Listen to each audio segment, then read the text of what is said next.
Hello વિદ્યાર્થી મિત્રો, રાધે રાધે। તો આજે તમારે ટાટ સેકન્ડરીની આન્સર કી આવી ગઈ છે।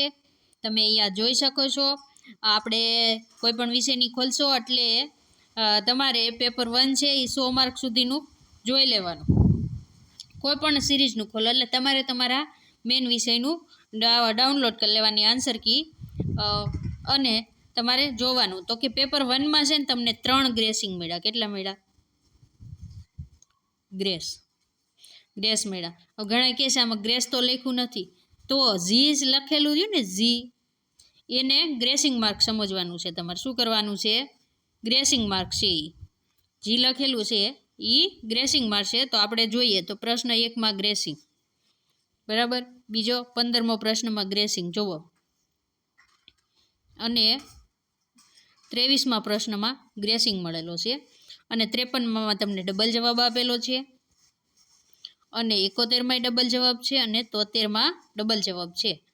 આમ કરી અને તમારે પેપર 1 તમે જુઓ ને, પેપર 1 100 માર્કનું બરાબર, પેપર 1 તો 3 ગ્રેસ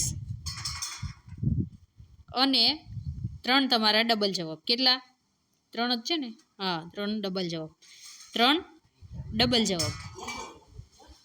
ડબલ જવાબ આપેલા છે। તો એમ કરીને તમારા પેપર 1માં આપણે અરજી તો ઘણી કરી હતી, 8 થી 9 પ્રશ્નની કરી હતી, એમાંથી 6 પ્રશ્ન તમારા સુધરી ગયેલા દેખાઈ રહ્યા છે, અને આપણે સંસ્કૃતમાં પણ કરેલી હતી। તો મારા ખ્યાલથી સંસ્કૃતમાં તમને કેટલા ગ્રેસિંગ માર્ક મળ્યા છે ખબર? 9 ગ્રેસ। કેટલા સંસ્કૃતમાં?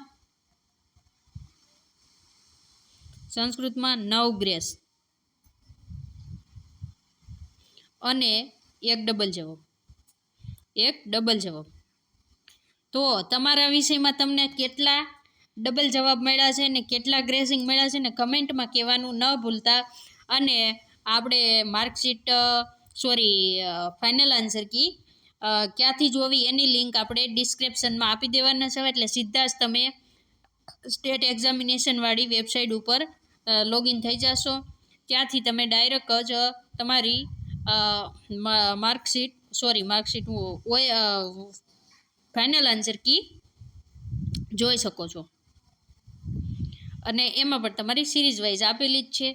તો તમારે ફાઇનલ આન્સર કી આવી ગઈ છે, પછી સ્કોર કહેવાનું ન ભૂલતા। કમેન્ટમાં તમારે કેટલા માર્ક થાય છે એ લખજો, અને કયા વિષયમાં કેટલા ગ્રેસિંગ મળેલા છે, જેને જે વિષય હોય એ પણ કમેન્ટમાં લખજો, એટલે અમને ખબર પડે। વિડીયોને પૂર્ણ કરી છીએ। રાધે રાધે।